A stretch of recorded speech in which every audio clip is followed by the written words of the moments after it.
देवाच्या वचनाकडे वळूया. मार्क शुभवर्तमान काढू आपण. मार्क शुभवर्तमान 10वा अध्याय आणि 46 ते 52 आणि 35 ते 40 असे 2 शास्त्र भाग आपण वाचणार आहोत. आपण सुरुवात करूया. मार्क शुभवर्तमान 10वा अध्याय 46 पासून तर आपण 52 पर्यंत प्रथम वाचू. नंतर ते यरीहोस आले. मग तो त्याचे शिष्य व मोठा लोकसमुदाय यरीहो सोडून जात असता तिमयाचा मुलगा बारतिमय हा आंधळा भिकारी वाटेवर बसला होता. तेव्हा हा नासरेतकर येशू आहे हे ऐकून तो मोठमोठ्याने म्हणू लागला, अहो दावीद पुत्र येशू माझ्यावर दया करा. तेव्हा त्याने गप्प राहावे म्हणून अनेकांनी त्याला धमकाविले, पण तो अधिकच ओरडू लागला, अहो दावीदाचे पुत्र माझ्यावर दया करा. तेव्हा येशू थांबून म्हणाला, त्याला बोलवा. मग ते त्या आंधळ्याला बोलवून म्हणाले, धीर धर, उठ, तो तुला बोलवित आहे. तेव्हा तो आपले वस्त्र टाकून उठला व येशूकडे आला. येशू त्याला म्हणाला, मी तुझ्यासाठी काय करावे अशी तुझी इच्छा आहे. आंधळा त्याला म्हणाला, गुरुजी मला दृष्टी प्राप्त व्हावी. येशू त्याला म्हणाला, जा, तुझ्या विश्वासाने तुला बरे केले आहे. तेव्हा लागली त्याला दृष्टी आली आणि तो वाटेने येशूच्या मागे चालू लागला. त्याचप्रमाणे आपण 35 ते 40 पर्यंत हा एक शास्त्र भाग वाचू. जब्तीचे दोघे मुलगे याकोब व योहान म्हणाले, गुरुजी आम्ही आपलं जो जे काय मागू त्याप्रमाणे आपण आम्हासाठी करावे अशी आमची इच्छा आहे. तो त्यांना म्हणाला, मी तुम्हासाठी काय करावे अशी तुमची इच्छा आहे. ते त्याला म्हणाले, आपल्या वैभवात आमच्यापैकी एकाला आपल्या उजवीकडे व एकाला आपल्या डावीकडे बसू द्यावे. येशूने त्यांना म्हटले, तुम्ही काय मागता आहात हे तुम्हाला समजत नाही. जो प्याला मी पिणार आहे तो तुमच्याच्याने पिवेल काय, व जो बाप्तिस्मा मी घेणार आहे तो तुमच्याच्याने घेवेल काय. ते त्याला म्हणाले, घेवेल. येशूने त्यांना म्हटले, जो प्याला मी पिणार आहे तो तुम्ही प्याल, जो बाप्तिस्मा घेणार आहे तो तुम्ही घ्याल, हे खरे. पण माझ्या उजवीकडे व डावीकडे कोणाला बसून येण्याचे माझ्या हाती नाही. त्या जागा ज्याच्या त्याच्यासाठी सिद्ध केल्या आहेत त्यांना त्या मिळणार आहेत. देवबाप वाचलेली वचने तुमच्या माझ्यासाठी आशीर्वादाची करो. प्रियानो, या ठिकाणी आम्ही 2 शास्त्र भाग वाचले आणि त्या दोन्ही शास्त्र भागामध्ये आम्ही पाहतो कुणी काय मागितलेलं आहे प्रभू येशू ख्रिस्ताकडे. प्रियानो, आमचा प्रभू दयाळू आहे. कुणाला कुठल्या प्रकारची गरज आहे ती गरज जाणणार आमचा प्रभू आहे. आणि दोन्ही भागामध्ये आम्ही पाहतो की त्यांनी प्रभूकडे मागितलेलं आहे. आणि प्रभू आम्ही पाहतो या पहिल्या पॅरेग्राफ मध्ये आम्ही पाहतो नाही का, तिथे असं म्हटलंय की प्रभू त्या आंधळ्याला म्हणतो, मी तुझ्यासाठी काय करावे अशी तुझी इच्छा आहे. आता त्या शास्त्र भागामध्ये देखील असंच विचारलेलं आहे, मी तुमच्यासाठी काय करावे अशी तुमची इच्छा आहे. प्रभूने दोघी समोरच्या व्यक्तीला तुमची इच्छा काय ते तुम्ही मला सांगा. आणि त्यानं फार सुंदर या ठिकाणी आम्हाला पाहायला मिळतंय की कुणी काय मागितलेलं आहे. आता आपण जाऊ 46 वचनामध्ये बघू. आपण तिथे बघा, तिथे लिहिले, नंतर ते यरीहोस आले. मग तो त्याचे शिष्य मोठा लोकसमुदाय यरीहो सोडून जात असता तिमयाचा मुलगा बारतिमय आंधळा भिकारी वाटेवर बसला होता. आता ह्या ठिकाणी पाहतो प्रियानो, तुमचा माझा प्रभू येशू ख्रिस्त यरूशलेमला चाललेला आहे. आणि प्रियानो, यरूशलेम मध्ये काय घटना घडणार आहे ते तुमच्या माझ्या प्रभूला चांगलं माहित आहे. प्रियानो, पाहतो की त्याला ही पूर्ण कल्पना होती. गेशसेमने मागे मध्ये असताना त्याला कुठल्या प्रकारचा त्रास झाला, वधस्तंभावरील अपमानास्पद मरण पत्करायचं आहे, त्या वधस्तंभाच्या वेदना सहन करायच्या आहे. आणि ते प्रभूचा अंतिम सवय जवळ आला होता आणि त्यासाठी तो त्या मरणाला तो सामोरे चाललेला आहे, यरूशलेमकडे चाललेला आहे. तिथे ह्या घटना घडणार आहे. परंतु त्या घटना घडण्याच्या अगोदर प्रभू स्वस्थ बसले नाही प्रिया, नाही का? शेवट आलेला आहे त्याचा. तरी प्रभू जाताना प्रियानो, तो ज्यांना काय प्रॉब्लेम आहे, ज्यांच्या काही समस्या आहेत, त्या सोडून तो यरूशलेमकडे चाललेला आहे. त्याने असा विचार केला नाही आता मी थोडा वेळ माझा राहिलेला आहे, मी यरूशलेमला जाणार आहे. परंतु त्यांनी असा विचार केला नाही. आणि तो आम्ही पाहतो की ते यरूशलेमच्या रस्त्याने जात असताना येरिहो जवळ आला आणि तिथे आम्ही पाहतो की जाता जाता त्या व्यक्तीची काय मागणी आहे तो ऐकण्यासाठी थांबलेला आहे. पाहतो जाता जाता तो येरिहो नगरात आलेला आहे. पाहतो त्याच्याबरोबर शिष्य आहेत, पुष्कळ लोकसमुदाय आहे. त्याच वाटेवर एक आंधळे बसलेला आम्ही पाहतो आणि तो आहे तिमयाचा मुलगा बार्तिमेय. प्रियानो, जर मत्ती शुभवर्तमानामध्ये आम्ही जर गेलो 20व्या अध्यायामध्ये आणि 30व्या वचनामध्ये, तिथं 2 आंधळ्याला देवप्रभूने दृष्टी दिलेली पाहतो आम्ही. 2 आंधळे आहेत, परंतु मार्काने आम्ही पाहतो एकाच आंधळ्याचा उल्लेख केलेला आहे आणि तो म्हणजे बार्तिमेय. बार्तिमेय आम्ही पाहतो रस्त्यावर बसलेला आहे आणि त्याला समजलं ह्या रस्त्याने एक कुणीतरी असं व्यक्ती आहे, त्याला कल्पना आली येशू नावाचा एक व्यक्ती जो आहे तो जी काय मागणी आहे तो पूर्ण करणारा परमेश्वर आहे, असं त्याला कदाचित कल्पना असेल. आणि म्हणून आम्ही पाहतो प्रियानो की तो 37व्या वचनामध्ये आम्ही जातो, त्या ठिकाणी असं म्हटलेलं आहे, तेव्हा नासरीचा येशू आहे ऐकून तो मोठमोठे म्हणू लागला, अहो दावीद पुत्र येशू माझ्यावर दया करा. आता या ठिकाणी मी पाहतो प्रियानो, तो रस्त्यावर आहे आणि तो मोठ्याने ओरडत आहे, अहो दावीद पुत्र माझ्यावर दया करा. त्याच्यावर कुठला तरी प्रसंग आलेला आहे, त्याच्यावर प्रभूची दया व्हावी आणि म्हणून तो ओरडत आहे. परंतु त्या ठिकाणी आम्ही पाहतो प्रियानो की त्याने गप्प राहावे म्हणून लोकांनी त्याला धमकावले, त्याने गप्प राहावे आणि म्हणून लोक त्याला धमकावित होते प्रियानो. परंतु प्रियानो, आम्ही पाहतो त्याला प्रभू येशूकडे जाण्यास ते बंधन करत आहेत, अडखळ करत आहेत, त्याला येशू ख्रिस्ताकडे जाऊ देत नाहीत. प्रियानो, आपल्या गरजेकरता ज्यावेळेस आम्ही आमच्या प्रभूकडे येतो, उद्धारासाठी येतो, तारणासाठी येतो, त्यावेळेस आम्ही पाहतो प्रियानो, पुष्कळ ठिकाणी तळमळीने येणारा व्यक्ती, प्रभूकडे येणारा व्यक्ती, असे काही लोक अडखळण करत आहेत, प्रभूकडे येऊ देत नाहीत. प्रियानो, आज परिस्थिती भयानक आहे की ज्यांना तारणाची अपेक्षा आहे, तारण मला मिळावं, माझा उद्धार व्हावा, माझी काहीतरी गरज आहे ती प्रभूला सांगावी, आणि म्हणून आज कित्येक लोक प्रभूकडे येण्यासाठी तयार आहेत, परंतु पुष्कळ अडखळ येतात प्रियानो. परंतु तुम्हाला मी सांगतो का, तुम्हाला येशूकडे यायचं असेल ना प्रियानो, फक्त विश्वास ठेवा. विश्वास किती अडखळ येऊ द्या, फक्त विश्वास ठेवा प्रियानो. हे सगळं प्रभू येशू ख्रिस्त अडखळणं दूर करणारा तुमचा माझा प्रभू आहे. विश्वास ठेवा, विश्वासाने सर्व अडखळणे दूर होतात प्रियानो. आणि त्या ठिकाणी आम्ही पाहतो तो ओरडत आहे, हे दावीद पुत्र माझ्यावर दया करा, माझ्यावर दया करा. आम्ही जर नीतिसूत्रामध्ये जर गेलो प्रियानो, 15व्या अध्यायामध्ये आणि 33वं वचन आहे, तिथं असं लिहिलेलं आहे, आधी नम्रता मग मान्यता. आम्हाला नम्र व्हायचं, नाही का? कुठली गोष्ट जर आम्हाला प्रभूकडे हस्तगत करायची, मागायची, तर आम्हाला नम्र व्हायचे. हा नम्र झालेला आहे प्रियानो.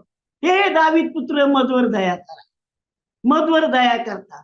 आणि प्रियानो, आम्ही पाहतो त्यांनी नम्रतेने प्रभूकडे मागितलं आहे. आणि नम्रतेने आम्ही प्रभूकडे जर गेलो प्रियानो, तर आमची मागणी मान्य झाल्याशिवाय राहत नाही. आणि तो आम्ही पाहतो तो प्रभूकडे ओरडत आहे, हे दावीद पुत्र मधवर दया करा.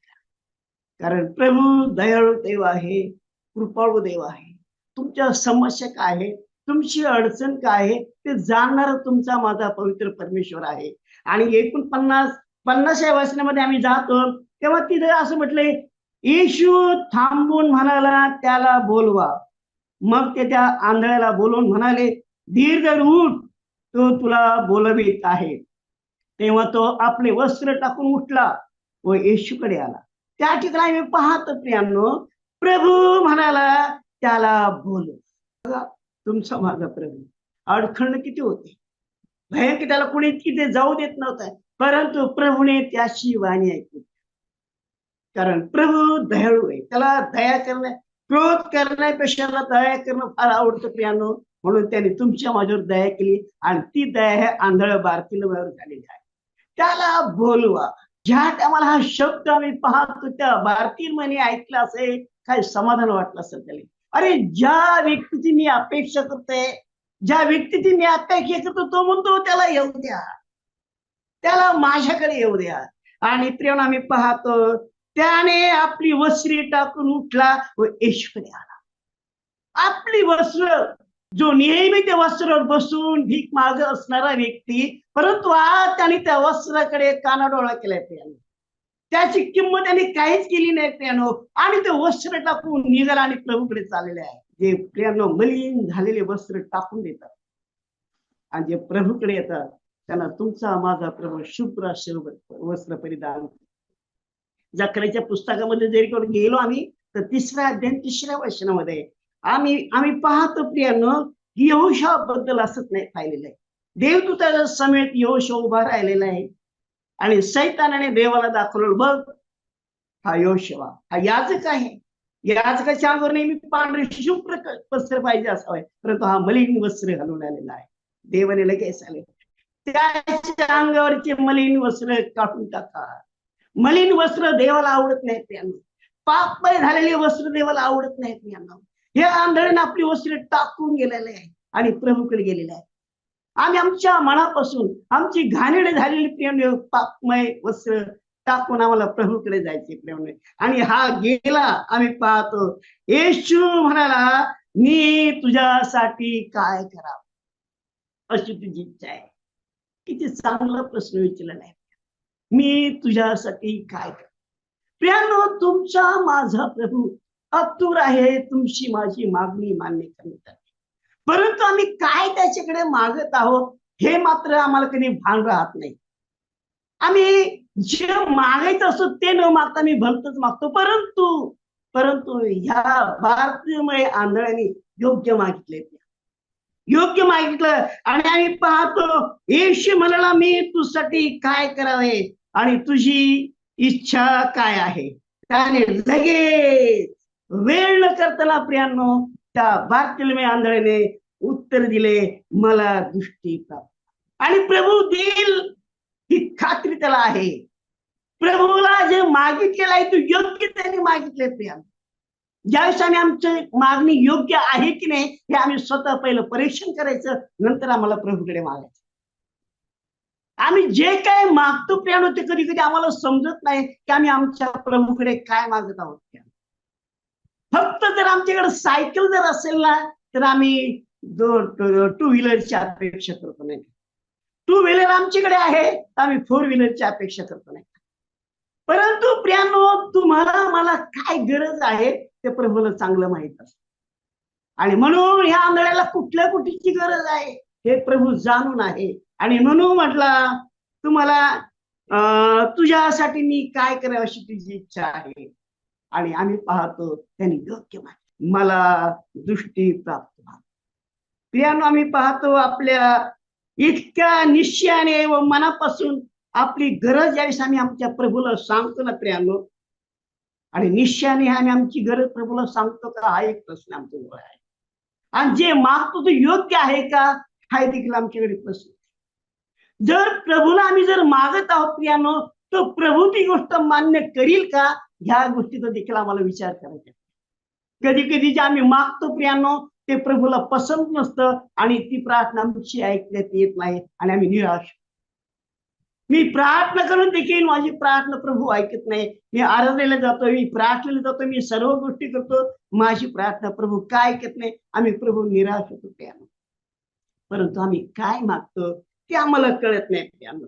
आणि आम्ही जे मागतो ते योग्य आहे का हे आम्हाला कळत नाही. तर प्रियानो, तुमची गरज जर योग्य असेल तर प्रभू नक्की तुमची गरज तो पूर्ण केल्याशिवाय राहणार नाही.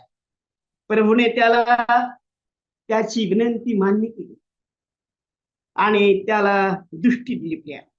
त्याने योग्य प्रकारे मागितलं आणि प्रभूने त्याला दृष्टी दिली. आम्ही स्तोत्र 34 मध्ये जर गेलो आणि 6व्या वचनामध्ये जर आम्ही जर गेलो तर त्या ठिकाणी दावीद म्हणतो, ह्या पामराने धावा केला आणि परमेश्वराने तो ऐकला. ह्या पामराने धावा केला आणि तो परमेश्वराने ऐकला. प्रियानो, आम्ही मनापासून ज्या गोष्टीची गरज त्याचं जर आम्ही जर धावा केला प्रियानो, तर नक्कीच नक्कीच आमचा परमेश्वर प्रियानो ऐकल्याखेरीज राहणार नाही. आणि येशू त्यांना म्हणाला, जा, तुझ्या विश्वासाने तुला बरं केलेलं आहे. परंतु प्रियानो, आम्ही पाहतो तुझ्या विश्वास फक्त मागायचं नाही, तितका आमचा विश्वास देखील असायला पाहिजे प्रियानो. आणि आम्ही पाहतो की त्याला दृष्टी आली आणि तो पाहू लागला. काय प्रभूच्या शब्दामध्ये ताकद आहे आणि सामर्थ्य आहे. आमचा प्रभू बोलला आणि त्याला दृष्टी आली आणि तो पाहू लागला प्रियानो, पाहू लागला. जन्म आंधळा आहे, ही गोष्ट डॉक्टरला शक्य नाही प्रियानो, कुणाला शक्य नाही, परंतु आमच्या प्रभूला सर्व काही शक्य आहे. त्याने त्याला दृष्टी दिली आणि तो पाहू लागला.